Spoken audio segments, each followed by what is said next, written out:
Brad Pitt, he's back.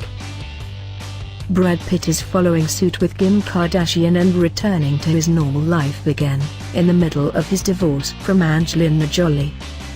Brad resurfaced Saturday, at the 4th annual Rock for EB charity concert in Malibu, where Sting and Chris Cornell headlined. Zach Galifianakis emceed and tons of other celebs showed up to raise awareness for kids with the skin disease, epidermolysis bullosa. Some of those stars included Courtney Cox, David Spade, Charlie Ham, Kaylee Cuoco and Rami Malek. As for Brad, it looks like he was circulating, taking pics with friends and some of the afflicted children, and maybe most important, being his old self again.